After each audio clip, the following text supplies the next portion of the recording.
Assalamualaikum warahmatullahi wabarakatuh. Selamat pagi teman-teman semua. Pagi, Waalaikumsalam warahmatullahi wabarakatuh. pagi. Pagi, Mbak Rizka. Pagi semua. Ya, senang sekali ya kita bisa berkumpul lagi untuk diskusi pada kesempatan kali ini. Nah, hari ini kita mau diskusi tentang salah satu nilai penting ASN, yaitu kolaboratif. Yang intinya bagaimana kita bisa bersama, saling dukung dan kompak supaya pelayanan ke masyarakat bisa lebih cepat, mudah dan bermanfaat. Kalau dipikir-pikir, di kantor pertanian itu kita nggak mungkin kerja sendirian ya. Ada sesi pengukuran, sesi penetapan hak, penataan, dan lainnya di mana semuanya saling nyambung. Nah, tanpa kolaborasi, pelayanan pertanahan bisa terhambat. Jadi kolaborasi ini bukan cuma teori, tapi sesuatu yang kita lakukan setiap hari. Mari kita coba bahas bareng nih, gimana sih penerapan kita dalam kerja sehari-hari pada nilai kolaboratif ini. Aku mau tanya ke Mbak Anissa deh. Gimana Mbak di sana? Ya, terima kasih Mbak Triska untuk kesempatannya. Nah, kalau di Kanta Kabupaten Tapanuli Selatan sendiri, kegiatan kolaboratif yang sudah saya implementasikan dan saya lihat yaitu dengan adanya rapat bersama lintas seksi yang membahas mengenai penambahan target PTSL di Kanta kami sendiri, yang mana kan PTSL sebelumnya sudah game over nih di 2.500, namun permintaan dari Kakanwil dan pusat itu ada penambahan lagi sebanyak 600. Nah, ini yang sedang kami bahas. Untuk tahap kegiatannya itu yang pertama kami mengumpulkan data K3 backlog di setiap desa sebagai prioritasnya. Kemudian yang kedua, Ibu Kakanta kami membagi target setiap desa kepada Puldakdis dan Pulda Fisik. Yang ketiga, menjadwalkan waktu ke lapangan. Dan yang keempat, tidak lupa Ibu Kakan memberikan motivasi kepada setiap pegawai ataupun anggota untuk tetap semangat dan tetap berbahagia dalam menjalankan tugasnya, serta memberikan nasihat yang mengatakan bahwa pekerjaan yang baik adalah pekerjaan yang selesai, dan diharapkan PTSL penambahan kuota ini diharapkan selesai di bulan 10 seperti itu. Dan untuk output ataupun hasilnya, di mana kami juga bagian dari keluarga TRBPN mensukseskan program nasional PTSL yang dimandatkan oleh Bapak Prabowo Subianto. Untuk keterkaitan substansi mata pelatihan, kegiatan ini mencerminkan penerapan nilai kolaboratif karena setiap pegawai dari seksi 1 dan 2 berperan penting dan saling bergantung satu dengan yang lain.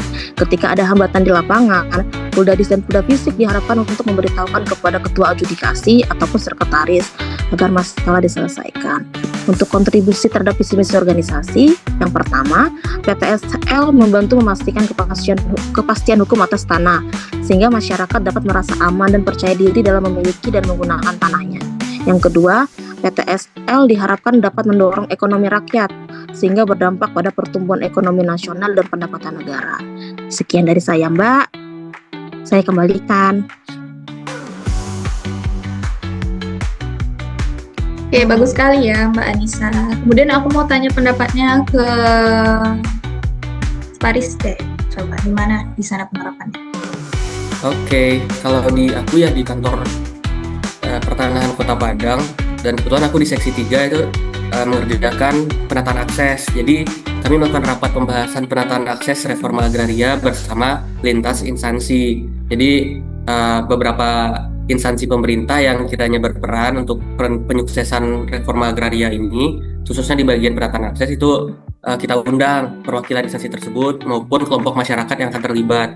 Kemudian kita sampaikan permasalahan dan kebutuhan masyarakat. Kemudian kita diskusi strategi kolaboratif dan inovasi layanan dan penyusunan rencana aksi bersama dan evaluasi secara berkala. Hal ini tentu saja mewujudkan gagasan inovatif antar instansi, adanya komitmen kerjasama lintas sektor, dan layanan publik yang lebih cepat, tepat, dan berkualitas.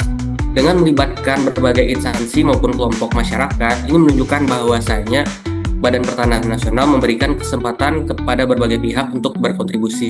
Selain itu, Kanta Kota Padang terbuka dalam bekerja sama untuk menghasilkan nilai tambah dan juga menggerakkan berbagai pemanfaatan sumber daya untuk tujuan bersama. Gitu, Mbak.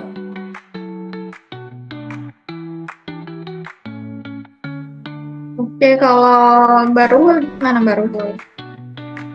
Baik, terima kasih Mbak Triska atas kesempatannya. Jadi kalau saya dari kantor pertanahan Kabupaten Pidijaya untuk penerapan nilai kolaboratif itu dari kegiatan rapat penyusunan dan pembahasan laporan keuangan internal. Jadi kebetulan saya ini ditempatkan di TU, jadi pembahasannya terkait kegiatan di TU salah satunya adalah masalah penyusunan laporan keuangan, di mana ini dilakukan dengan pengumpulan data dari tiap seksi, kemudian verifikasi bersama, penyusunan draft keuangan, kemudian hingga review sebelum disahkan oleh pimpinan. Dalam ini adalah bendahara dan juga Bapak Kepala Kanta. Kemudian proses ini merupakan cerminan dari sikap kolaboratif karena adanya kerjasama, komunikasi terbuka, dan koordinasi lintas bagian. Output yang dihasilkan berupa data keuangan yang lengkap dan terdokumentasi, pencatatan yang sistematis sesuai standar, laporan keuangan yang valid dan terverifikasi, serta arsip laporan fisik maupun digital yang telah disahkan pimpinan sebagai bentuk pertanggungjawaban. Kemudian kegiatan ini mendukung visi dan misi dari organisasi, dalam hal ini adalah Kementerian Agraria dan Tata Ruang, untuk mewujudkan pelayanan pertanahan yang melayani, profesional dan terpercaya sesuai dengan peraturan dari Kementerian, yaitu nomor 119 SKOT 02 bulan 5 tahun 2020 yang lalu. Jadi begitu Mbak Triska kegiatan kolaboratif yang ada di kantor kami yang sudah saya terapkan dan implementasikan. Begitu. Oke, kalau untuk Mas Faras, gimana di sana Mas Faras dipanggil Aceh? Makasih pada Mbak Triska. Kalau aku kemarin sih ada ngikutin rapat koordinasi dalam percepatan sertifikasi tanah wakaf, yaitu berdasarkan perjanjian kerjasama antara tiga instansi, yaitu Kanwil BPN, antara Kementerian Agraria BPN, Kejaksaan dan Kemenak gitu. Untuk di sini di Aceh, kepemimpinannya itu kantor wilayah BPN Aceh sendiri, lalu Kanwil Kemenak dan Kejaksaan Tinggi. Jadi dia itu dilakukan untuk tersertifikasinya tanah-tanah wakaf yang ada gitu, tanah wakaf perspektif dan tanah wakaf masjid perspektif.